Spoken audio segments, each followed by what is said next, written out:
ગુજરાતમાં તમારું સ્વાગત છે અને ખેડૂત પુત્ર રામસિંહભાઈ અત્યારે તમને ટૂંકી એવી વાત કરવા જઈ રહ્યો છું કે આજે હોળી કાલે ધૂળેટી એવું આપણે સૌએ સાંભળ્યું અને એવું છે, એવું કેલેન્ડરમાં છે અને પુસ્તકોમાં છે અને શાસ્ત્રો જે પુસ્તકો છે એની અંદર છે. ગુજરાતના વિધાનસભાના તમામ સભ્યો સાથે મળી અને હોળીના આગલા દિવસે ધૂળેટી મનાવતા હતા.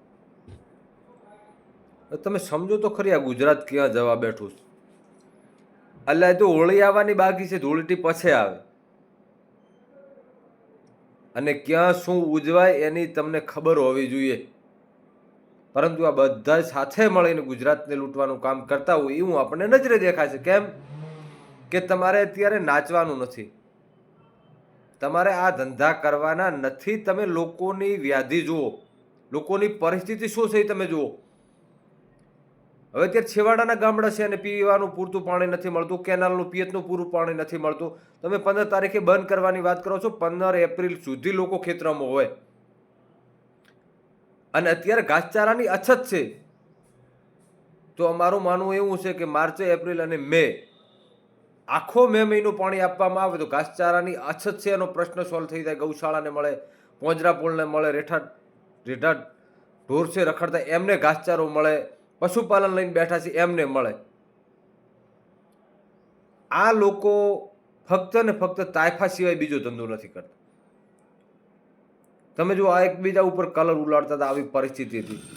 હરેશભાઈ સંઘવી એક દિવસ ઢોલક લઈને એક જગ્યાએ મેં જોયા, એટલે મને એવું થયું, મેં કીધા કોઈ કલાકારનો કોઈ સાગરીત માણસ હશે અને પેલા ભજન મંડળની અંદર ક્યાંક કામ કરતા હશે એટલે આવું જ હશે એમ. હવે આ લોકો ગુજરાતના છે. ગુજરાત તો બહુ સારી રીતે સૌ જુએ છે કે ગુજરાત સંસ્કારી રાજ્ય છે અને ગુજરાત 100% તહેવારો સારા સારા મનાવે, બધું હોય અને મનાવવા જોઈએ. પરંતુ હોળી પછી ધૂળેટી આવે, આ લોકો હોળી પહેલો કલર ઉડાડતા હતા. બોલો, એટલે શું સમજવું આ લોકોને? ઘણા લોકો કોમેન્ટ કરતા હતા, મને એવું લાગ્યું કે સત્ય આવું હશે અને હોઈ શકે. પરંતુ તમે જુઓ, જે થતું હોય ત્યારે થાય, જ્યાં થતું હોય ત્યાં થાય. આવું તમે કરવાના બદલે અત્યારે ઘણી જગ્યાએ ગુજરાત બદનામ થઈ રહ્યું છે. એના ઉપર પહેલો વિચાર, કાયદો ને વ્યવસ્થાની પરિસ્થિતિ કથળેલી છે. તમામે તમામ તંત્ર ખાડે ગયેલું છે. રોડ રસ્તાના કામથી લઈ અને તમારો બનાવેલો વિકાસ ચાલતો દોડતો થયો, હવે તો ઉડવા મળ્યો આકાશમાં.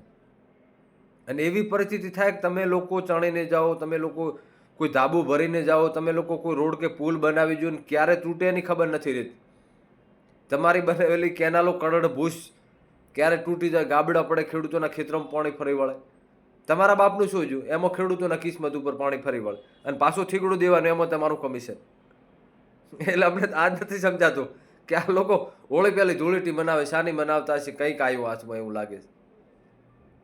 એટલે ગુજરાતની ગરિમા જળવાય એવું કરો તો સારું કહેવાય. બાકી તમારો ધંધો છે કરો.